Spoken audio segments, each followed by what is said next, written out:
வெறும் 15 நிமிஷத்தில் மொறுமொறுன்னு சோமோஸ் இந்த தீபாவளிக்கு இப்படி செய்யுங்க. ஹெல்த்தியாகவும் இருக்கும், ரொம்ப டேஸ்டியாகவும் இருக்கும். இதை செய்கிறதுக்கு ஒரு பாத்திரத்தில் 3 கப்பு மைதாவோட கொஞ்சமாக உப்பு, 3 டேபிள் ஸ்பூன் நெய் சேர்த்து நெய் எல்லா மாவுலையும் படுற மாதிரி இந்த மாதிரி நல்லா விரவிடுங்க.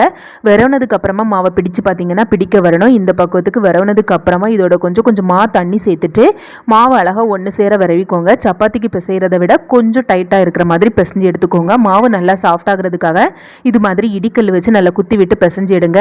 மாவை நல்லா சாஃப்டாக வரவுனதுக்கு அப்புறமா மூடி போட்டுட்டு 1 மணி நேரம் அப்படி விட்டுடுங்க. இப்போ ஒரு மிக்ஸி ஜாரில் 1 கப்பு பொரிக்கடலையோட 5-6 ஏலக்காயும் சேர்த்துட்டு கொரகொரப்பாக அரைச்சிக்கோங்க. இதோட 1 கப் அளவுக்கு நாட்டு சர்க்கையும் சேர்த்து ஒரு 2 சுற்றி எடுத்துக்கோங்க. இப்போ ஒரு கடாயில் 2 டேபிள் ஸ்பூன் நெய் சேர்த்துட்டு 1/2 கப்பு தேங்காய் சேர்த்து தேங்காய் லைட்டாக பொன்னிறமாக செவந்து வர வரைக்கும் மீடியம் ஃப்ளேமில் வச்சு வறுத்துக்கோங்க. இதோட 1/2 கப்பு ரவையும் சேர்த்துட்டு நல்லா வறுத்துடுங்க. ரவை வறுபட்டதுக்கு அப்புறமா இதோட கொஞ்சமாக கிஸ்மிஸ் பழம், முந்திரி பருப்பை நறுக்கி சேர்த்துக்கோங்க. கூடவே எள்ளு, கசகசா, சுக்கு பொடியும் சேர்த்துட்டு அரைச்சி வச்சிருக்க பொரிக்கடலை மாவையும் சேர்த்துட்டு நல்லா மிக்ஸ் பண்ணிடுங்க.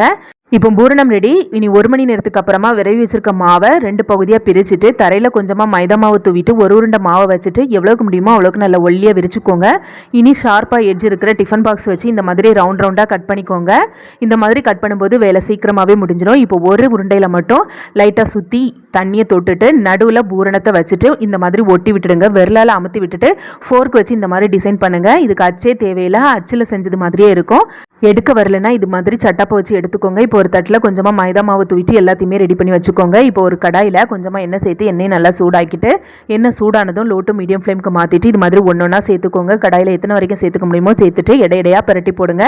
இந்த மாதிரி நல்லா பொன்னிறமாக செவந்ததுக்கு அப்புறமா எல்லாத்தையுமே எண்ணெயிலேருந்து வெளியில் எடுத்துருங்க. அவ்வளோதான், நல்லா மொறுன்னு சோமோஸ் ரெடி. அப்புறம் என்ன செய்யுங்க, சுவிங்க ருசிங்க. ரெசிபி பிடிச்சிருந்தா சேனலை சப்ஸ்கிரைப்